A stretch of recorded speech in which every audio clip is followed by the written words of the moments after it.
So what's wrong with it?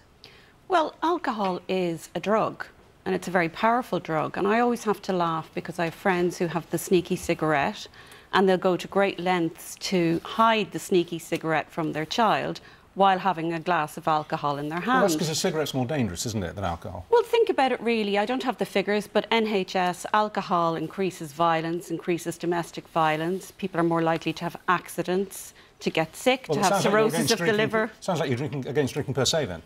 Well, no, I'm not against... Do you drink? I don't drink, but I'm not against drinking per se. But, I mean, I think that alcohol has a very benign sort of presence in our lives. You know, we'll have and people come in and say, wine o'clock at last. And the message it's giving to the child is, you know, this is a good thing. Well, what if you don't say wine o'clock at last? What if you simply go to the fridge at, say, 6:30 and you pour yourself a small glass of wine and go in and watch the telly with your kids and sip the wine? You don't make a big deal about it, you don't celebrate it, you just drink a glass of wine. And you could safely drive a car afterwards. What's wrong with that? Well, I think it's about not glamorising it. I mean, you know, we're not talking about parents streaking through the house, nicking their kid's space hopper, and Derek from next door is going, OK, we should be calling social services. We're talking about introducing it around children. Glamorising it would be, oh, I really need a pint right now, or the next morning on a hangover to your 4-year-old, could you make mummy a bacon butty, please? I'm hanging. You know, I think it's the dialogue around it that I think is the problem. I think we've got to trust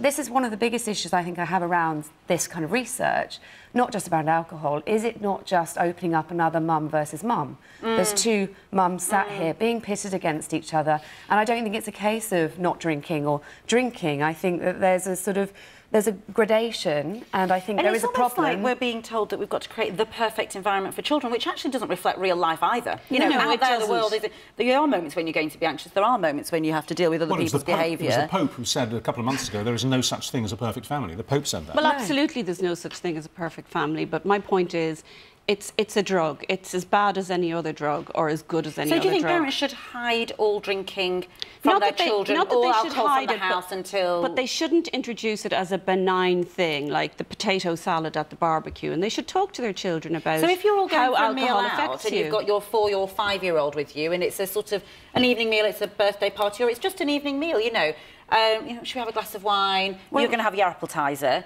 Should you not be doing that, do you think? Well, I think you need to a certain extent, introduce it. I mean, I'm half Dutch, and I grew up in Holland and the continent where it was part of culture, and I think that's the word, culture. Yeah. It's about wine culture. I think there was a senator in Italy who introduced wine culture lessons for 6-year-olds, and it was about the culture, not drinking. And I think once you're released into the wilds, which we all are at some point, I think you need to have that dialogue. Is the problem here that drinking is associated with getting drunk and being wild, whereas I suppose on the continent it's seen as a nice drink that's from a sort of seen as quite a sophisticated thing to do. Yes, although the French have a big problem with cirrhosis of the liver, which we kind of overlook. Look, just go back to these figures, which do seem to show, I mean, they've done the research, that just drinking a glass of wine in front of the children upsets them at a visceral level.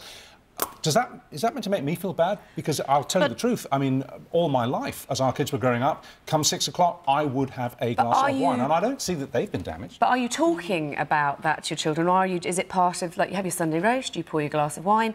If I'm saying, mummy needs wine, wine o'clock, gin o'clock, I mean, that's simply... And you do hear a lot of people saying that, though. You do, but I think that's where the line is. You're feeding the alcohol industry there, but... Well, it's interesting, loads of people have responded to this. Richard Taylor on Facebook says, aren't parents supposed to set a good example?